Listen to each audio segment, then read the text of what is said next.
politics, it is said that there are no permanent enemies or permanent friends. There are only permanent interests. Government was analyzing and identifying the Pakistani citizens that were staying in the country. A lot of Bangladeshi citizens were also being found. So what happened there? Were they sent back to the country or they are still here? There is a lot of unrest going in Bangladesh. There is a lot of unemployment going in Bangladesh. It has increased in the recent past. There are a lot of protests, especially when it comes to youngsters. Dissatisfied youngsters have been on the roads in Bangladesh, and there are critical reasons on why this is happening. How are we moving towards a multipolar world? Do you think that Donald Trump and his policies, decisions are accelerating these needs towards the multipolarity? America and its government and its policies are creating vacuum so that other countries, can take the place. Recently, we have heard that the BRICS together is forming a currency which they will be dealing in that sense. So, will it happen? When it comes to BRICS currency, Donald Trump again has, threatened against BRICS having its own currency. And on this, Dr. S. Jaishankar gave a comment that as of now, we are not looking at having BRICS currency.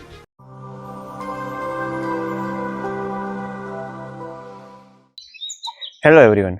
आज के जो हमारे guest हैं, she is currently working with the Indo-Asian News Service and she had also served as the head of diplomacy from India at the G7 Ambassador Model UN. इस podcast में हमने India के सभी कंट्री के relation जैसे India US, India China, India Pakistan as well as US और China के बीच में जितने भी टैरिफ्स लगे हैं उनके सारे डिस्कशंस एंड सारे पॉलिटिकल लीनिंग्स हमने बात की है. So do watch till the end and enjoy this podcast. Hello ma'am, thank you so much for doing this podcast. Ma'am, when Pahalgam attack happened, there were two major decisions that were taken from India's side. The first was that the Indus River Treaty got suspended, and the second was that India closed the border for Pakistani citizens. So what were the impacts on Pakistan citizens and how was it profitable to us as well? It was a very strategic decision that Indian government took. Like India and Pakistan have been in conflict zones, in war zones in the past also, but never has India ever revoked that Indus Treaty.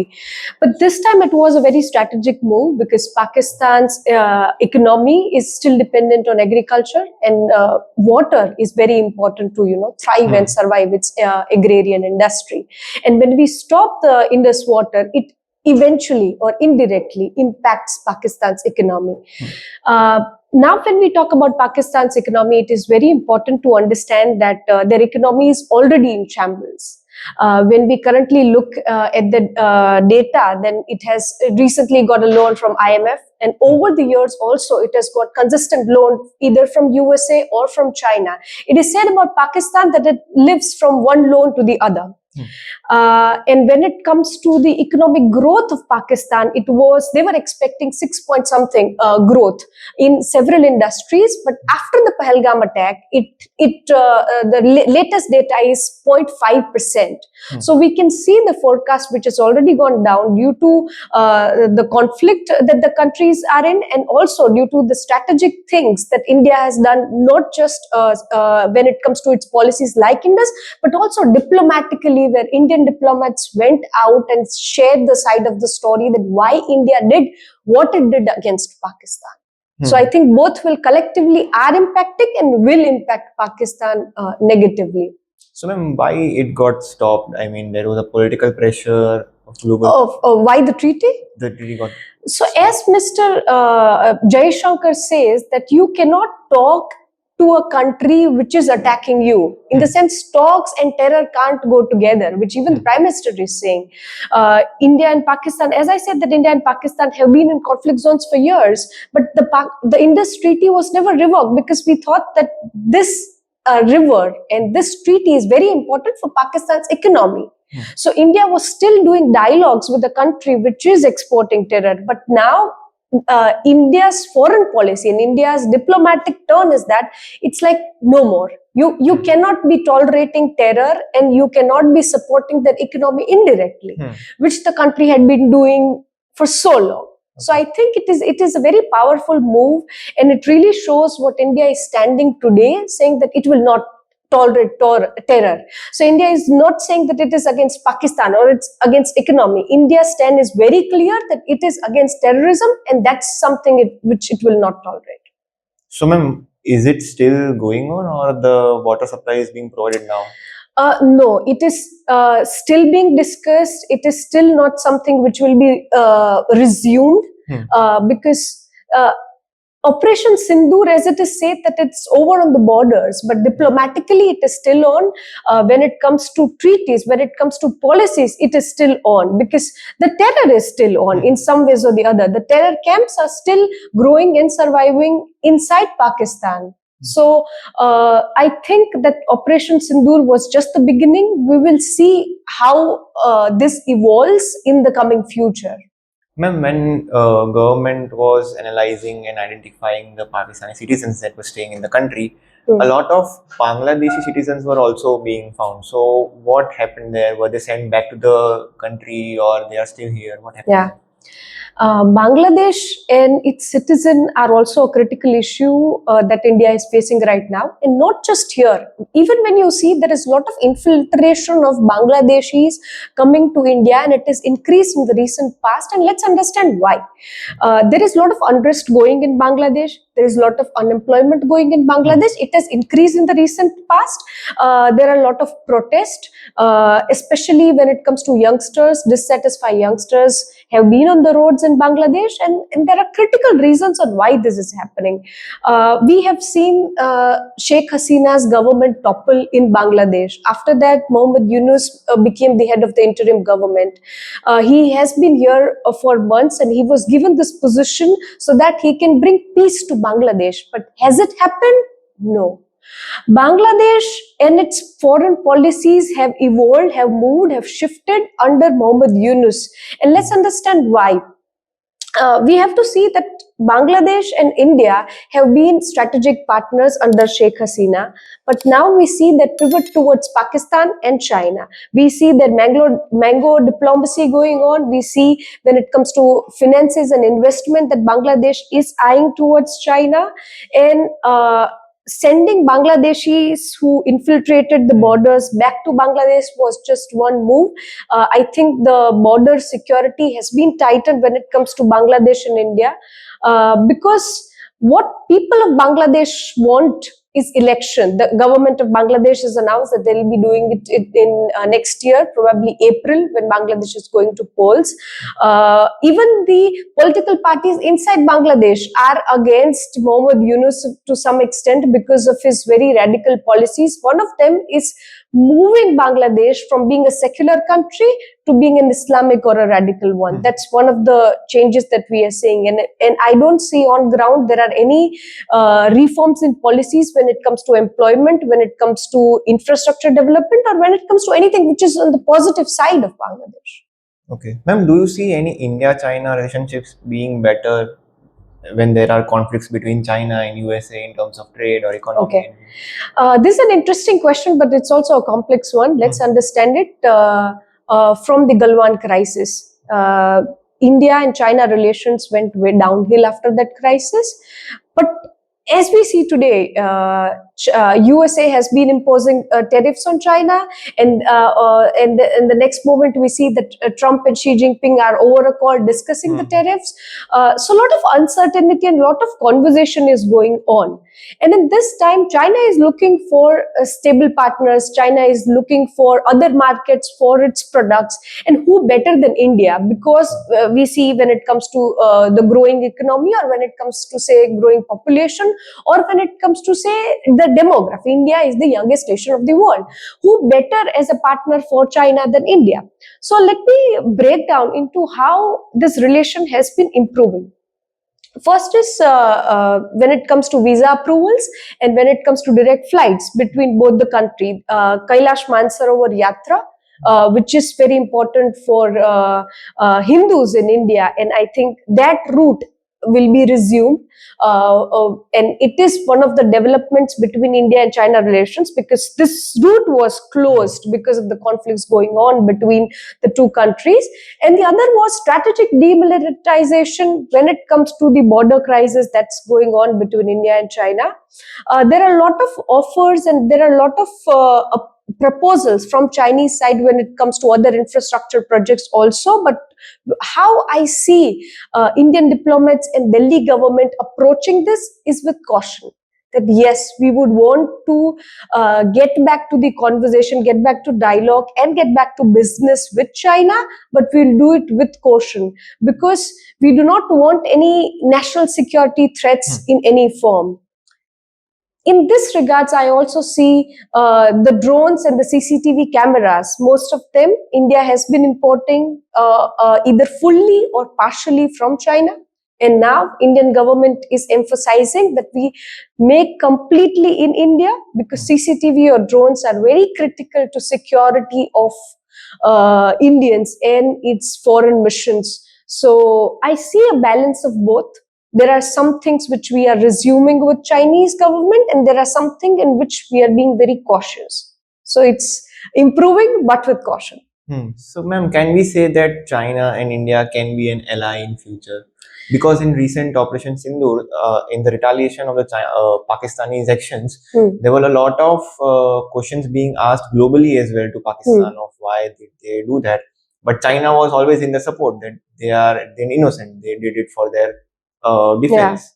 So, can we say that is India and China an ally, or they are just for their own sake of advantages?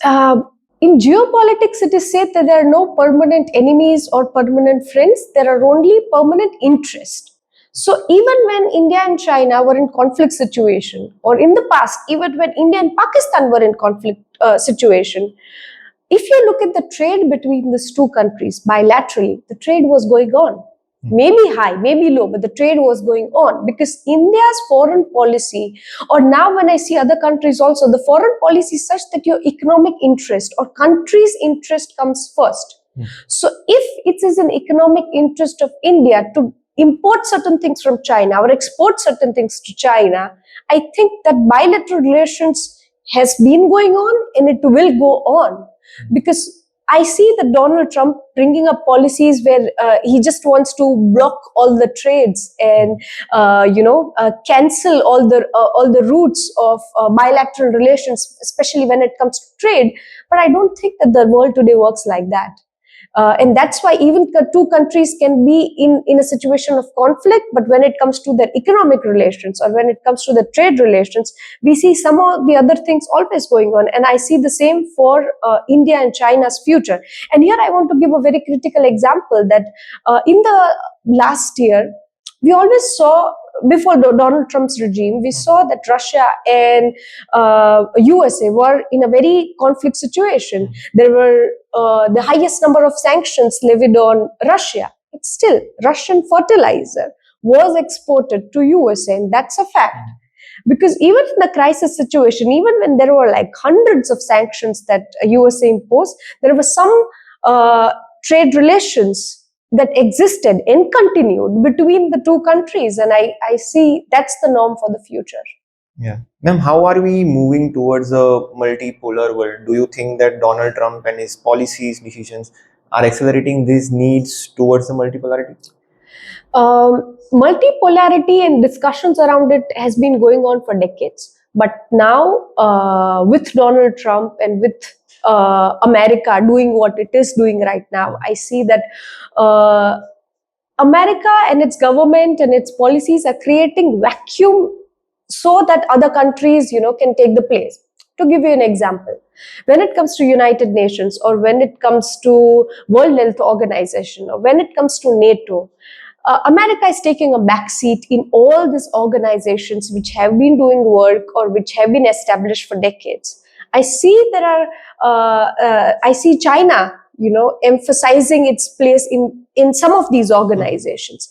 Then, to give you an example of France, while China is having this policy that will give you loans, but then will also put you in debt. That's China's strategy. When it comes to USA, it is its own strategy that it wants to cut ties. So in this situation, I see European Union and I see France saying that if you think that America and China both are bad options, then we are here to be the third place. In the same place, Russia is trying to get a piece of that pie, or say India is trying to be that, take a piece from that pie, so that we don't have just one global leader, but we have multiple such leaders in a world. And I see that as helpful, because we saw what happened to the world when we had just one central power like America. When their policies collapse, or when their government collapses, or when, say, their president takes radical decisions like Donald Trump is taking right now, we see how things start crumbling. And I don't think the world deserves to do that. Yeah. Okay. Ma'am, we have seen that India and America are having a great friendship together, prime ministers holding their hands together and all that stuff. So why did, at a critical moment when India and Pakistan border tensions were going on, why did Trump supported Pakistan by approving a loan through IMF of $1 billion to Pakistan? Yeah. To understand this answer, you have to get into the history of India, Pakistan, and USA. It was 1971. There was a war going on between India and Pakistan. America was economically, and when it comes to its military-wise, supporting Pakistan. This was the time when India sent an SOS message to Russia, saying that we need help. The war is going on, and India is in a crisis situation. So if you see historically also, India was supported by Russia, and Pakistan was supported economically by America. And in the recent interview by Pakistan's defense minister, Khwaja Asif, he was giving an interview to I think, American media, and Khwaja Asif says that Pakistan has been doing this dirty work for America for years. Okay. He accepted it because it's an unsaid thing, but it's like everyone, it's like an open secret that Pakistan have been doing this dirty work for Western nations for years, and that's why Western nations help Pakistan when it comes to diplomatically, or when it comes to passing their IMF loans, or when it comes to supporting it on diplomatic tables. Pakistan have been getting this support because ultimately it is a proxy, or it's doing work for someone else. And I think that even if certain things happen in future, we know that this connection has been going on. And now Pakistan not just has a support from America, but we also see a lot of Chinese funding, a lot of Chinese missiles that Pakistan has been using against India. And another aspect that needs to be noted here, that if there is a war going on in any part of the world, America has been benefited indirectly or directly. Let's understand why. Because America has been the biggest exporter of weapons. It is a very important part of running their economy. And that's why if you see, whether it is Syria, or whether it is, say, Afghanistan, or whether it is, say, a conflict between Russia and Ukraine, indirectly or directly, America is a part of that conflict situation. It is supporting either of the side, because it is ultimately and indirectly impacting their economy or their weapon business. So that connection is very important to understand. And I have also seen conflict situations where both the countries have been using American weapons. Now I see that America substitute as Russia or as France, but still America is one of the top exporters of weapons. And so if there is a conflict going on in any part of the world, America is benefiting.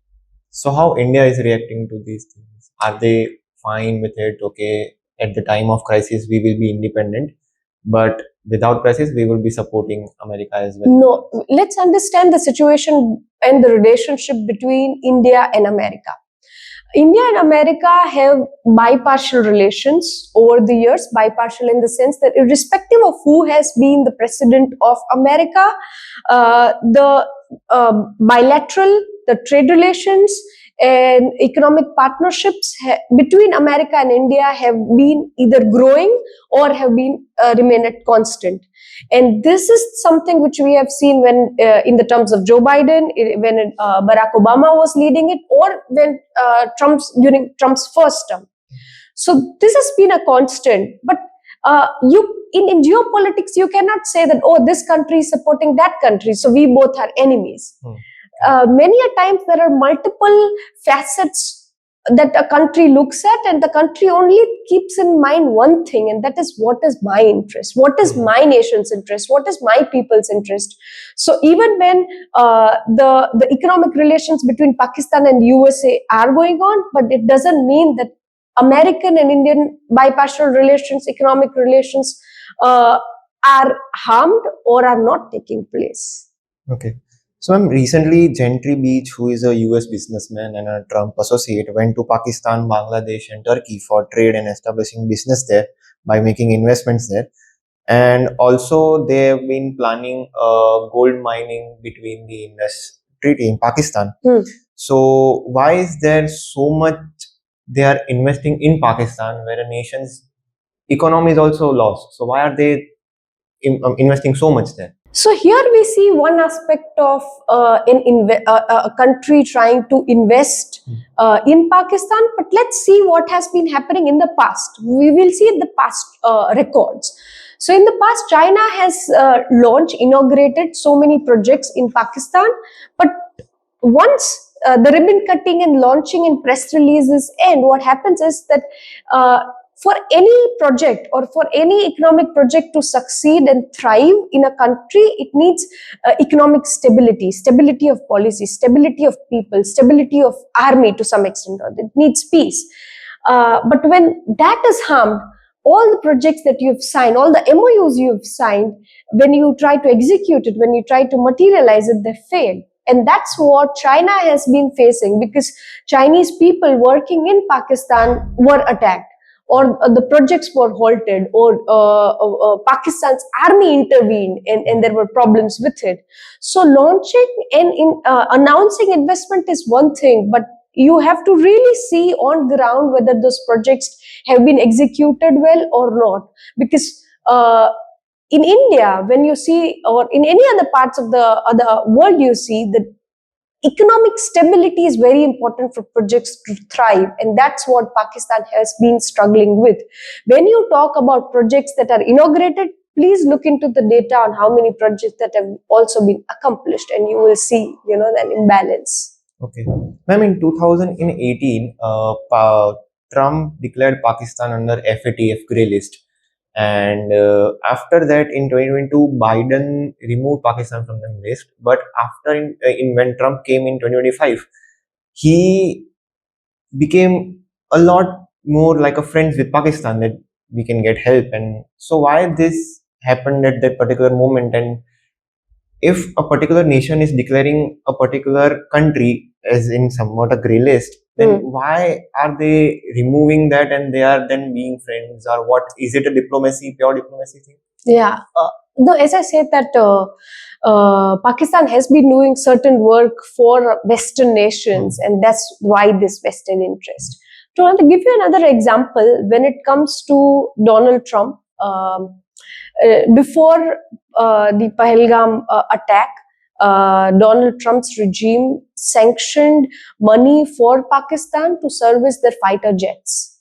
Okay, and now on one side, America talks about peace, America talks about restoring peace in conflicts area, and then they are funding either military groups, or it's not just even about Pakistan, it is also funding other military groups across the globe. And I think this is the hypocrisy of Western nations, or this is the hypocrisy of America, that on one side you say this, but on the other side you do something completely different. And not just about Pakistan, let's here understand what America or Donald Trump has been doing in his own country. This is the latest example of what's happening in Los Angeles, where country's own military is fighting its own people who are protesting on the roads, and that too without taking the government of Los Angeles or without taking the mayor of Los Angeles in confidence. Donald Trump's regime has been bypassing those local governments and deploying its own military against its own people. Now, imagine if something like that took place in any of the developing countries, or something like this took place in India or say in Bangladesh. I think America would start lecturing and telling the world on what needs to be done and what doesn't need to be done. But when you look at America and its policies, whether in the example of LA or whether it's an example of Pakistan or whether how it is dealing with its own neighboring countries, one thing we see evidently, and that is hypocrisy. Correct. Ma'am, recently when Trump came in January 2025 in his tenure, he in the conference said that people coming from the other countries to study in US are a bit controversial to them. So in Jan 2025, Trump announced this. In April 2025, they started rejecting the visas of the other country students. And then the US State Department stopped the new visa applications, and they now said that the social medias will be tracked of the students coming in US for studies. So in one sense, they are getting a lot of brilliant students that are being there and contributing to their economy. Then why is it that they are doing all these things? What are the consequences? If Donald Trump didn't do this, we should have been surprised. Now let's understand why. Because when Donald Trump was campaigning for the election, the one thing he emphasized, and he emphasized a lot, was his this anti-immigration, stand, that I will make the border with security. I will not allow illegal immigrants to be staying in the country, whether in colleges or whether or parts of the country. This is what Donald Trump stood for pre-election. Americans voted for Trump knowing that this is coming. So we have to be very clear that people of America voted for anti-immigration, and now we see it happening. And when it comes to educational institutes like Donald Trump versus Harvard, or now Donald Trump versus just any other education, and he's cutting down funding when it comes to education or when it comes to medical research. Let's understand that how is the world reacting to it? That yes, it is a problem for all those aspiring students who want to come and study in America, but it is also eventually a problem for America if you see in the long run, if you see it indirectly, because these are all the brightest of the brains who are aspiring to come to America. And it's not like all these things only positively impacts the country or the immigrant, it also positively impacts America. But now if that stops, let's understand what Hong Kong did.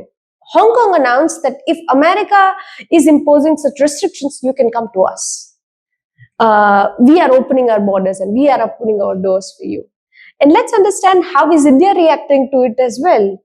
India is looking at this as an opportunity because we have IIMs, we have IITs, and we have potential to create more such educational institutes so that A, we do not have brain drain, and B, we can accept all the Indian students who are aspiring to go out, and also to the international aspiring students who are now looking at a good place or a good country to pursue their education or to pursue their studies. So I think that even in this situation of crisis, India has been looking at this as an opportunity, and I think that's what the other countries should also do.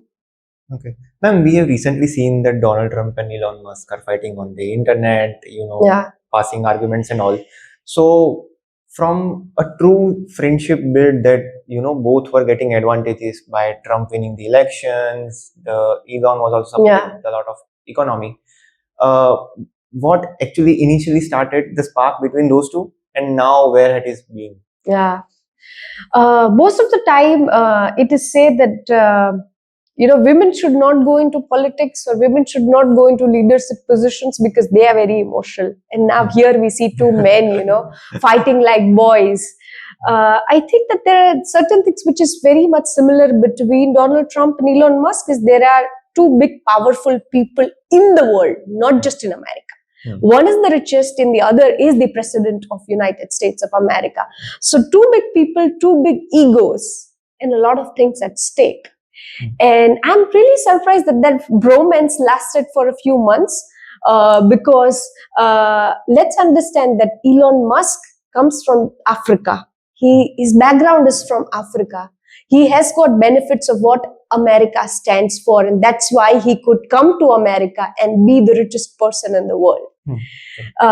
Due to what America stands for, Donald Trump's family could come from Germany. His grandparents could come from Germany as immigrants, and then eventually Donald Trump could become the president of America. This is what real America is. But now we see, Trump's policies, and I think Elon Musk is not the kind of person who could pretend for so long that everything is fine and everything is rosy and pinky. Elon Musk could see, what Trump was doing towards educational institutes. And that's why when things went overboard, Elon Musk went to social media and said what he said. But I think even if there is a situation of conflict, it could have been handled in closed doors. But they, being them, they just blurted out everything on social media. I think it's their way to do it. But I think that it will have a lot of ripple effect. And let's understand how. A lot of people sign deals, contracts with Elon Musk because Elon Musk is in good books with Donald Trump. So now all of those things will crumble. And I also see that Donald Trump might cancel government contracts that Elon Musk's company has, have headed for so long. Before Donald Trump's regime, there were so many court cases, there were so many allegations against Elon Musk's company, be it Starlink, be it Tesla. But it was only due to Donald Trump and his equation with Elon Musk that everything was in favor of Elon Musk. And now I see things changing. And I think to some extent it will damage both of them. Okay. How is India building new partners during USA tariffs and their political uncertainty? One thing that India considered while America was imposing a lot of tariffs on India was that India is not like an export-heavy country, especially when it comes to exporting to America. So, it will not be impacted so much. And then, how is India looking at different partners? So, one is that EU is one of the places. EU's head recently, I think a few months back, visited India, met Prime Minister Modi, and did this discussion on how EU and India can collaborate on certain things. There are free trade agreement that India has been signing with countries in EU to channelize more trade and to increase our trade partnerships with other countries. And I see that India, whether it is looking at neighboring countries or whether it is looking at EU or easing its relationship or improving its relationship with China, India has been looking at other partnerships in the recent past, and I think it's a good move that you should always have your eggs in different baskets and not in one. And I think not India, even other countries have been realizing it. Okay. Ma'am, why is BRICS as a platform essential and what is the future? I mean, if you can explain initially what is BRICS and then we can continue. So BRICS, that is Brazil, Russia, India, China, and South Africa. And now it is BRICS Plus because other countries have also become a part of this platform, of this initiative. Now, if you look at NATO or if you look at, say, Quad, many a times either their motive is defense or many a time they are together because they are neighboring countries like ASEAN. Or many times they are together because they are economically on the same page. But if you look at BRICS, we are not geographically near. India is here. Brazil is far.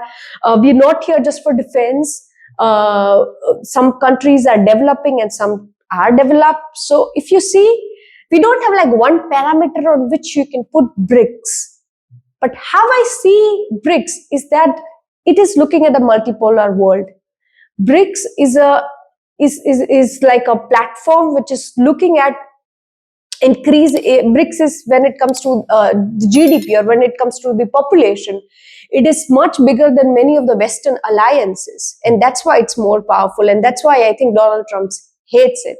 When it comes to BRICS currencies, or when it comes to BRICS countries coming together, Donald Trump has in the past and also has been opposing it, threatening it, or even threatening to impose more tariffs on BRICS countries if they come together. BRICS is seen as a challenge because BRICS is powerful. And the alliance of BRICS has only grown in the past years. And I think India has been a very important and a contributing partner when it comes to BRICS. And I see this alliance only growing in future, considering the geopolitical environment. So, ma'am, will America be able to stop this alliance, or it will stay strong, according to your point of view?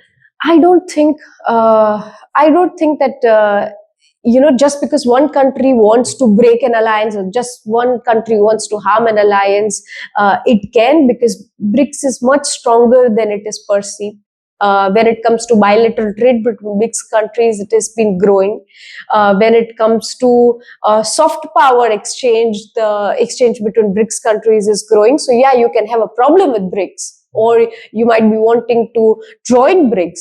But when it comes to more countries becoming a part of BRICS, like I see Iran, or like I see Saudi countries, either they have become a part of BRICS, or they would want to become a part of BRICS, because this partnership is growing, and America can have a problem with it, but I don't think that they can stop it. Ma'am, recently we have heard that BRICS together is forming a currency which they will be dealing in that Yeah. sense. So, will it happen? This discussion has been going on for, I think, a decade, that BRICS will have its currency. But to have a currency is like, which currency? Okay, would you put Indian rupee, or would you put ruble, or would you put China's currency?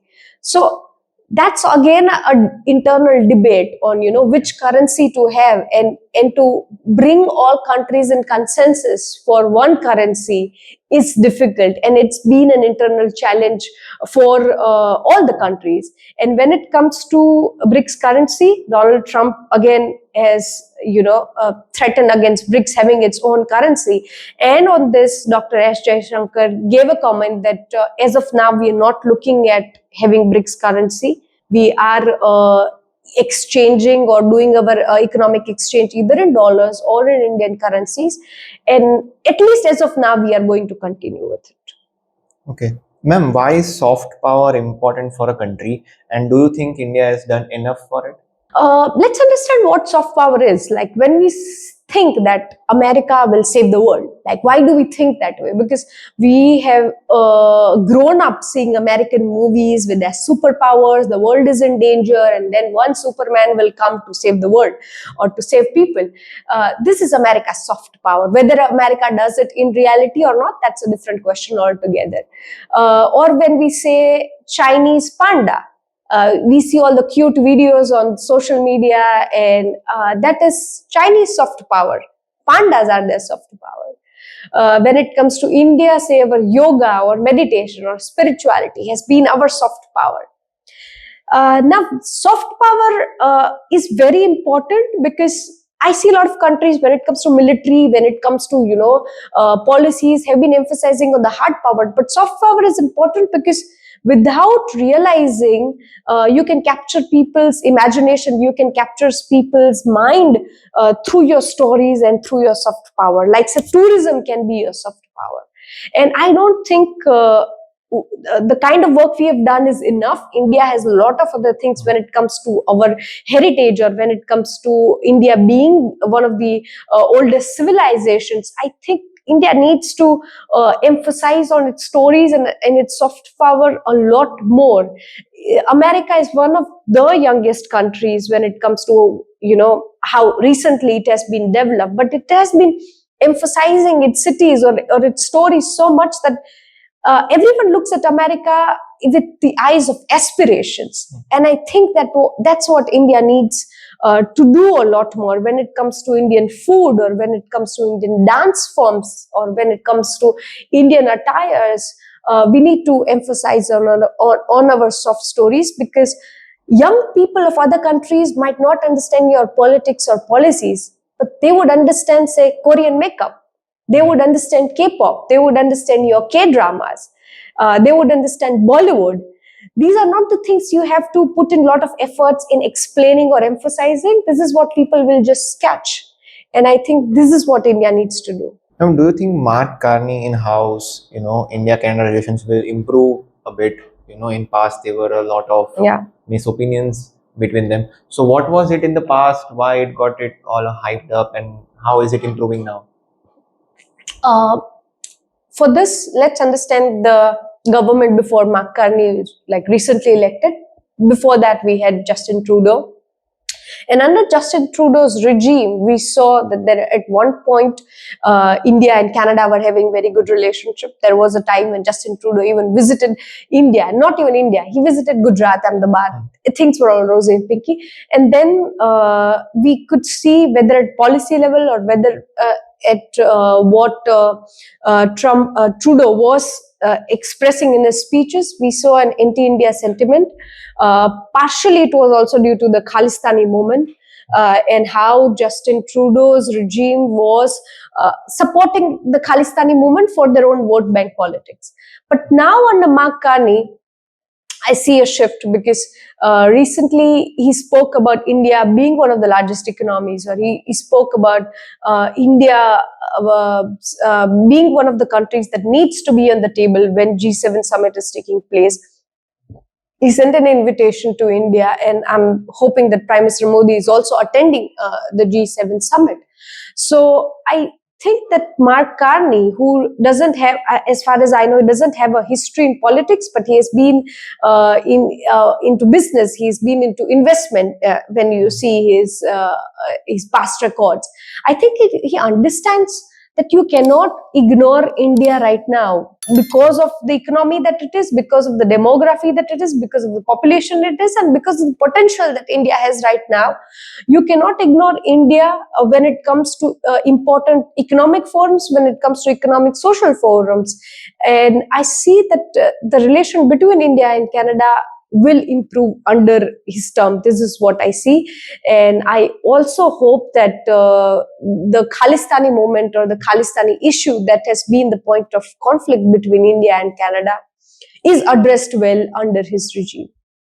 Ma'am, the Russia-Ukraine war has crossed over 2 years now. In your view, is it still a territorial war, or you think that it is now an advantage to the other countries that are providing the supplies to these both countries? If you look at the war, it looks like it's a war going on between Russia and Ukraine. But if you look at totality, it is a war between Russia and NATO. Russia doesn't want NATO in its backyard. And that's what Russia has been fighting. When it comes to Ukraine, please understand that Russia and Ukraine were once together. There are, even today in Russia, you would see buildings with the name Ukraine in it. On its metro stations, you would see Ukraine's history carved on its walls.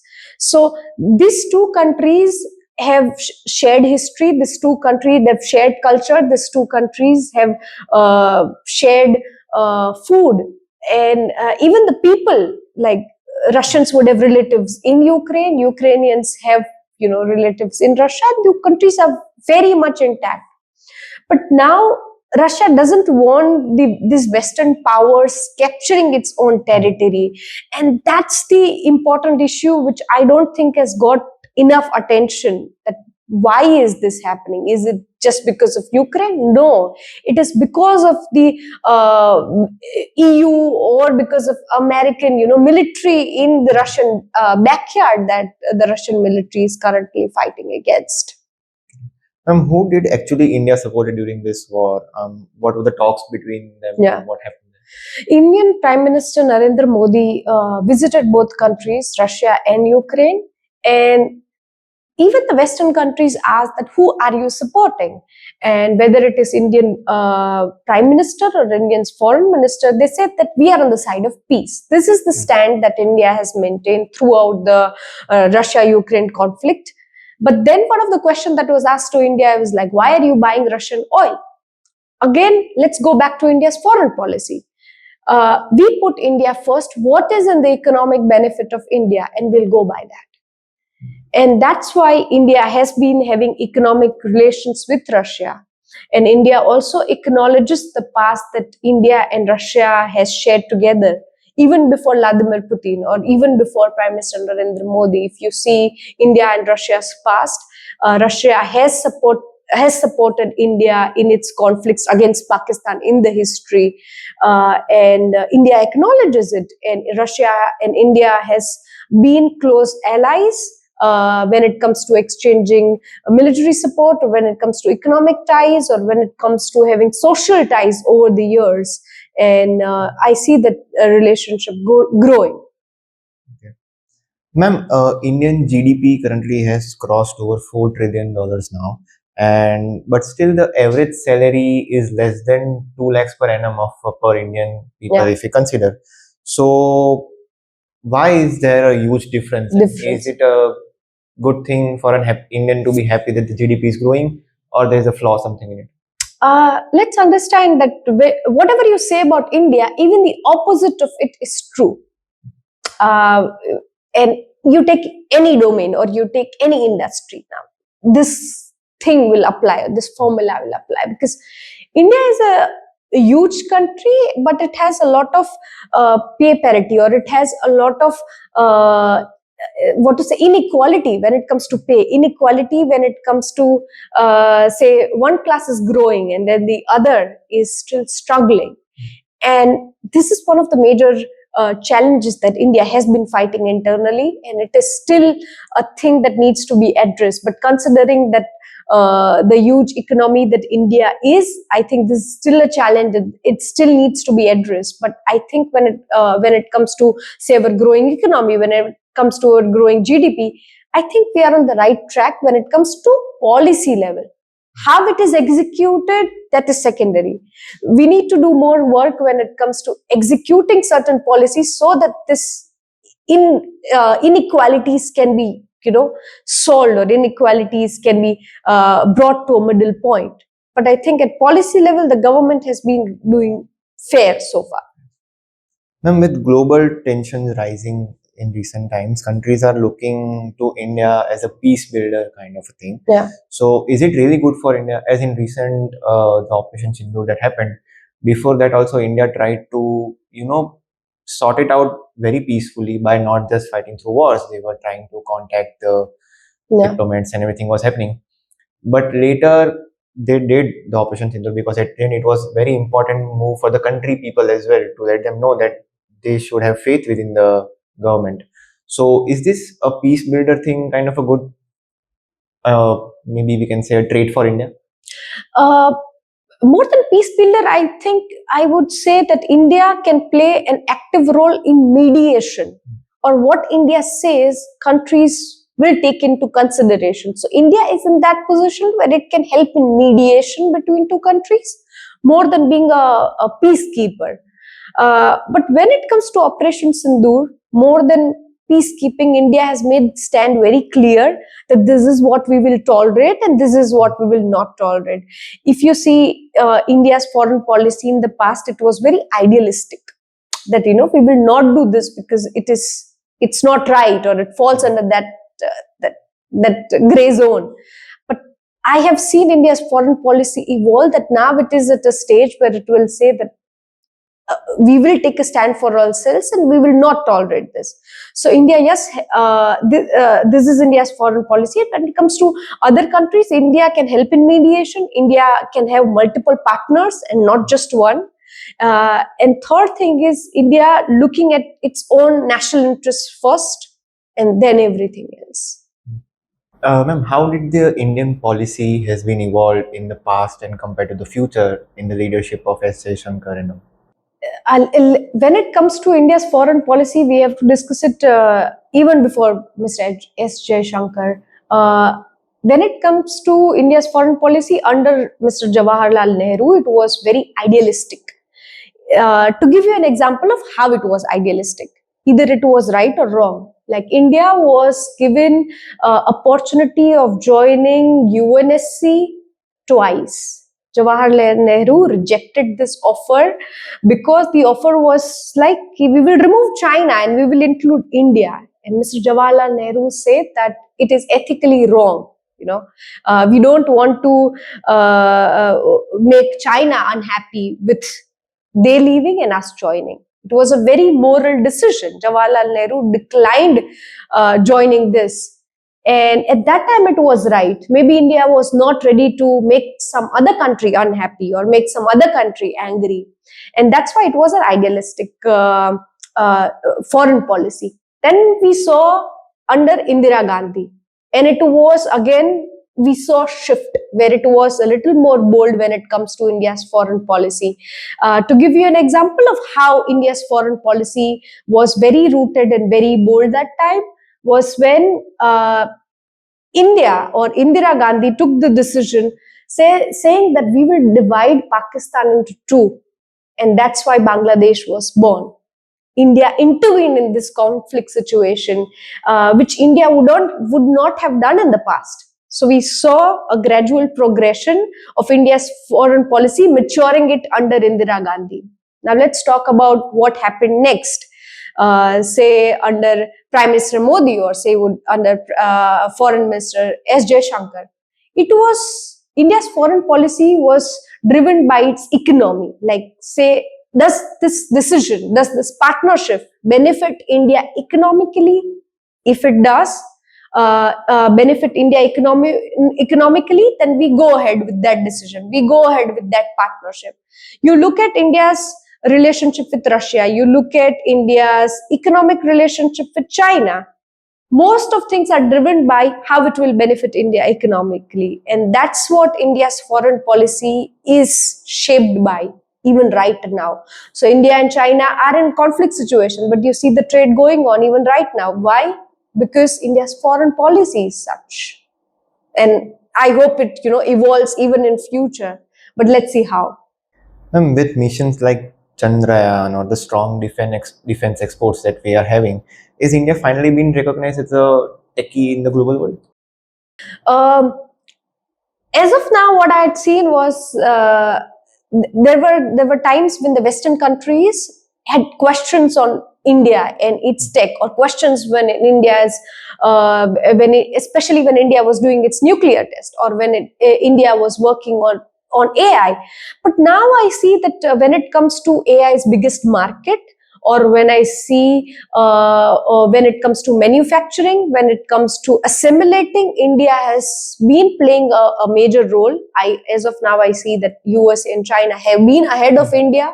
You have to acknowledge it, that when it comes to AI, when it comes to technology, these two countries have a benefit over India. But I think India has been doing its fair share of work when it comes to this domain.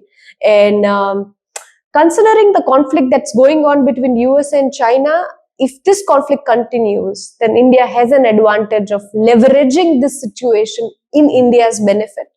Because if Western countries are looking at other partners, if not China, then who can be better when it comes to manufacturing, when it comes to developing tech, or when it comes to having user base of this tech?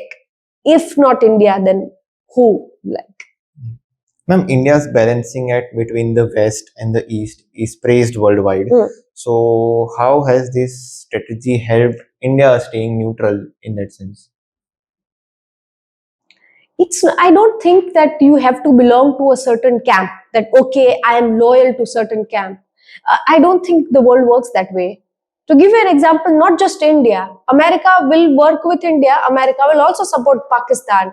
India will do economic trade with Russia, and Russia will invariably be close ties with China. But India and China have a complicated relationship. So it's not like we work with certain camp and we work with certain countries and we completely close ourselves to certain countries. I don't think that the world of 2025 works that way.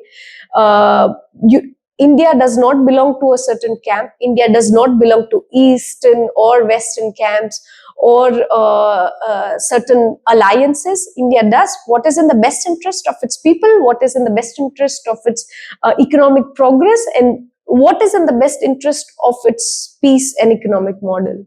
Yeah. I mean, what areas do you think that in the last 5 years India has, surprised the worldwide, and in future, what will the extra benefits will be to India by surprising it with the tech, with the policies, with the steps they are taking towards progress?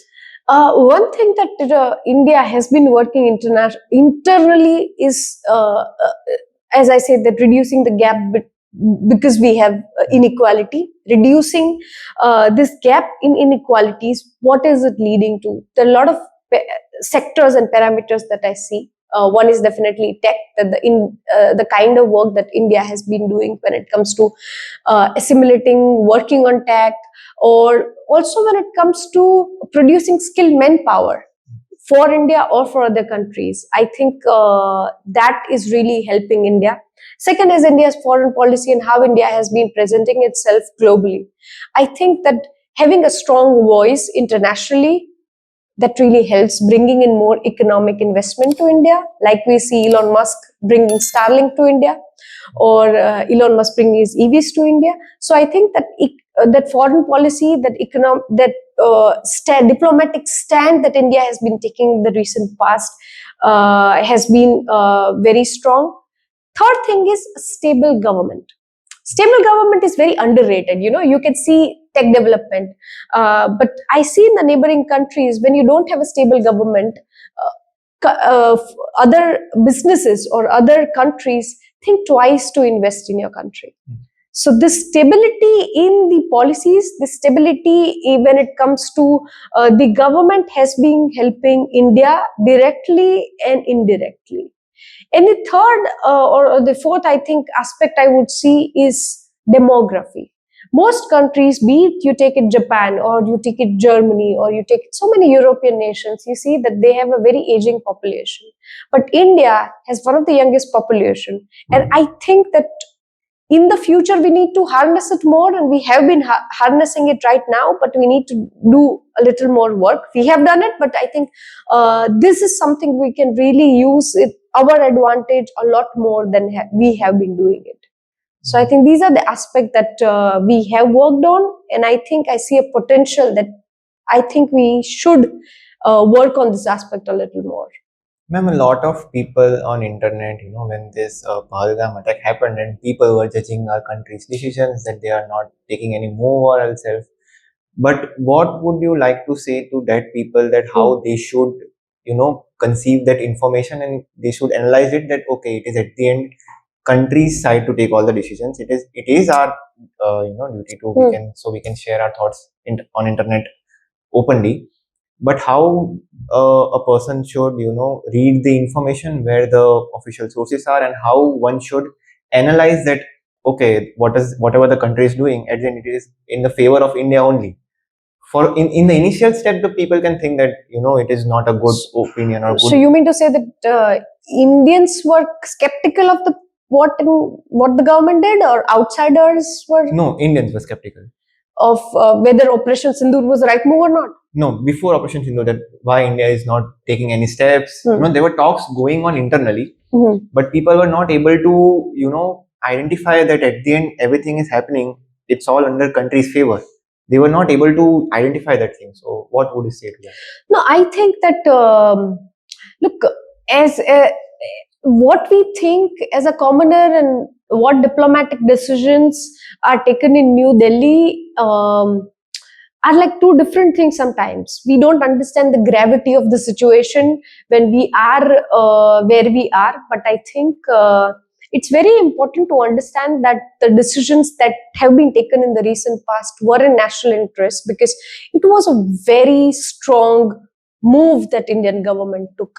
And they didn't took with all the bravado that, oh, we are attacking Pakistan. It was a very maturely taken move, and it was very maturely communicated to people also. And I think that we as laymen should consider that it was a very calculated move, and I think that's how we should take it. I mean, if you have any other questions related to it, No, I no, hope this you is understood only. the question Yeah. correctly. Ma'am, any last piece of advice you would give to a female who will be entering in our journalism field? That we have seen that you have done a great work in the past, and what will you say to a particular female that is will be fascinated about the thing but are still scared of the society? They are scared of the threats that people are getting. So, what will be your last words? Mhm. Well, I think when it comes to geopolitics and journalism around it, there is a lot of vacuum.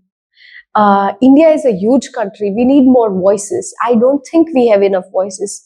Male, female, anyone. I think more young people should foray in this domain, because there is a lot of vacuum, there is a lot of space. I don't still see enough competition when it comes to this domain.